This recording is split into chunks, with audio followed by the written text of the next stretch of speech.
അയ്യപ്പ സംഗമം നടത്തി ഹിന്ദുത്വ വോട്ടുകൾ പെട്ടിയിലാക്കാമെന്ന പിണറായിയുടെ സ്വപ്നം അസ്ഥാനത്ത് തന്നെ കൊണ്ടു.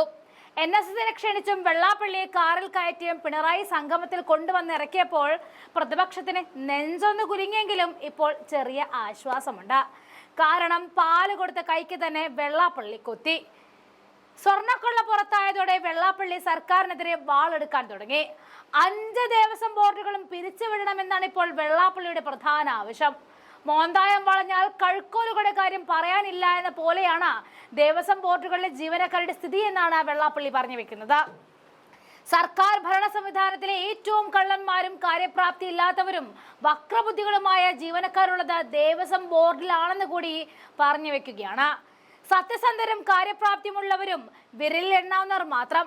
രാഷ്ട്രീയ അതിപ്രസരത്തിലൂടെ സർവീസ് സംഘടനകളാണ് ജീവനക്കാരുടെ എല്ലാ കാര്യങ്ങളും നിയന്ത്രിക്കുന്നത്.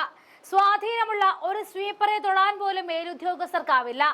ഗായത്രി മന്ത്രം അറിയാത്ത പൂജാരിമാരും മാല കെട്ടാനോ ഇടയ്ക്ക് കൊട്ടാൻ അറിയാത്ത കടക്കാരും കണക്കറിയാത്ത അക്കൗണ്ടന്റുമാരും മാനേജ്മെന്റിന്റെ ബാലപാഠം പോലും അറിയാത്ത മാനേജർമാരും SSLC പാസ്സാകാത്ത അസിസ്റ്റന്റ് കമ്മീഷണർമാരും അരമതിൽ പോലും കെട്ടാൻ അറിയാത്ത എഞ്ചിനീയർമാരും ഉൾപ്പെട്ട ഉദ്യോഗസ്ഥ വൃന്ദമാണ് ദേവസ്വം ബോർഡിലുള്ളതെന്നാണ് വെള്ളാപ്പള്ളിയുടെ പ്രധാനമായ ആരോപണം. ഇതെല്ലാം സർക്കാർ നിയമിച്ച ആൾക്കാരാണെന്ന് കൂടി ഓർക്കാതെയാണ് വെള്ളാപ്പള്ളി ഈ പരോക്ഷ വിമർശനം ഉന്നയിച്ചിരിക്കുന്നത്. ഇത് സത്യത്തിൽ സർക്കാർ ഒരു വകുപ്പിനെ കെടുകാര്യസ്ഥമായിട്ട് ഉപയോഗിച്ചു എന്നാണ് വെള്ളാപ്പള്ളി പറയുന്നത്. അഡ്മിനിസ്ട്രേറ്റീവ് സ്റ്റാഫിനാണ് മേൽക്കോയ്മ. ഇവരിൽ 100 കണക്കിന് മുരാരി ബാബുമാർ 5 ദേവസ്വം ബോർഡുകളും ഉണ്ടെന്നാണ് വെള്ളാപ്പള്ളിയുടെ പ്രധാന ആരോപണം. ശാന്തിക്കാർ ഉൾപ്പെടെ ക്ഷേത്ര ജീവനക്കാർ 2ാം കിട പൗരന്മാരാണെന്ന് കൂടിയാണ് പറയുന്നത്.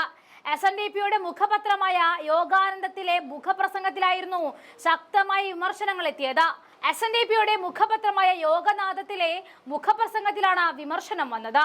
ഹൈന്ദവ വിശ്വാസികളെ അവഹേളിക്കും വിധം ദേവസ്വം ബോർഡുകൾ മാറി. ദേവസ്വം ബോർഡുകൾ അഴിമതിയിലും കൊള്ളയിലും മുങ്ങിക്കുളിച്ചു. മാറി മാറി വരുന്ന സർക്കാരുകൾക്ക് ഉത്തരവാദിത്തത്തിൽ നിന്നും ഒഴിയാനാകില്ല. മോന്തായം വളഞ്ഞാൽ കഴുക്കോലുകളുടെ കാര്യം പറയാനില്ല. കാണിക്ക വഞ്ചിയിൽ കൈയിട്ട് വരാത്തവർ ചുരുക്കം. എക്സിക്യൂട്ടീവ് അധികാരത്തിലേക്ക് IASമാർ വരണം. സർക്കാരിന്റെ ദേവസ്വം മന്ത്രിയുടെയും അറിവോടെ ആകണം സുപ്രധാന തീരുമാനങ്ങളെന്നും മുഖപ്രസംഗത്തിൽ എടുത്തു പറയുന്നുണ്ട്. സംസ്ഥാന സർക്കാരിനെയും തിരുവിതാംകൂർ ദേവസ്വം ബോർഡിനെയും പ്രതിസന്ധിയിലാക്കി ശബരിമല ശ്രീ ധർമ്മശാസ്ത്ര ക്ഷേത്രത്തിലെ സ്വർണ്ണക്കൊള്ള വിവാദം അന്തമില്ലാതെ തുടരുന്ന അവസരത്തിലാണ് വെള്ളാപ്പള്ളിയുടെ ഈ മുഖപ്രസംഗം എത്തുന്നത്. ഹൈന്ദവ വിശ്വാസത്തെ തന്നെ അവഹേളിക്കുന്ന നിലയിലേക്ക് സർക്കാർ നിയന്ത്രണത്തിലുള്ള ദേവസ്വം ബോർഡുകളുടെ ഭരണം മാറിപ്പോയതിന്റെ മുഖമാണ് ഈ സംഭവം എന്നാണ് പറയുന്നത്. അതിന്റെ ഉത്തരവാദിത്തത്തിൽ നിന്നും മാറി മാറി ഭരിച്ച ഒരു സർക്കാരും ഒഴിയാനാകില്ല. സ്വയംഭരണ സ്ഥാപനങ്ങളായിരിക്കെ തന്നെ 5 ദേവസ്വം ബോർഡുകളും അഴിമതിയിലും കൊള്ളയിലും മുങ്ങിക്കൊളിച്ചു.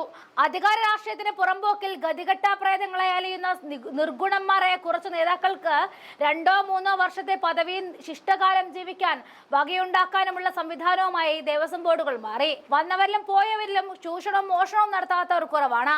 കാണിക്കവഞ്ചിയിൽ കൈയിട്ട് വരാത്തവരും ചുരുക്കമെന്നും സെക്രട്ടേറിയറ്റിലെ ഉയർന്ന ഉദ്യോഗസ്ഥരിൽ നിന്നും സർക്കാർ നിയോഗിക്കുന്ന ദേവസ്വം അഡ്മിനിസ്ട്രേറ്റർമാരുടെയും സ്പെഷ്യൽ കമ്മീഷണർമാരുടെയും കാര്യവും തഥൈവ എന്നൊക്കെയാണ് എഡിറ്റോറിയൽ പറയുന്നത്.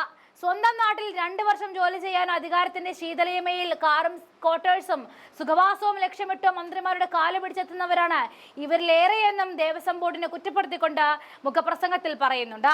സർക്കാരിനെ പിന്തുണച്ചെത്തിയ വെള്ളാപ്പള്ളി അതേ അയ്യപ്പന്റെ കാര്യത്തിൽ നേരെ തിരിഞ്ഞുകൊത്തിയിരിക്കുന്ന കാഴ്ചയാണ് ഇപ്പോൾ ഉണ്ടായിരിക്കുന്നത്. സത്യത്തിൽ CPMനെതിരെ വെള്ളാപ്പള്ളി തിരിയുന്നത് UDFന് അത്ര അനുകൂലമാണെന്ന് പറയാൻ കഴിയില്ല എങ്കിലും തൊട്ടപ്പുറത്ത് BJP ഉണ്ടെന്ന് കൂടി ഇവിടെ ഓർമ്മിപ്പിക്കുന്നു. എന്നാലും ഒന്ന് ആഞ്ഞു പിടിച്ചാൽ കിട്ടാവുന്നതേ ഉള്ളൂ ഈ വെള്ളാപ്പള്ളിയൊക്കെ. സത്യത്തിൽ അയ്യപ്പ സംഗമം നടത്തി അവർ നടത്താൻ ഉദ്ദേശിച്ചത് എന്താണോ അതെല്ലാം നേരെ തിരിഞ്ഞ ഒരു ഉഗ്രൻ പണിയായിട്ടാണ് കിട്ടിയിരിക്കുന്നത് എന്നാണ് ഇതിൽ നിന്നും മനസ്സിലാക്കാൻ കഴിയുന്നത്.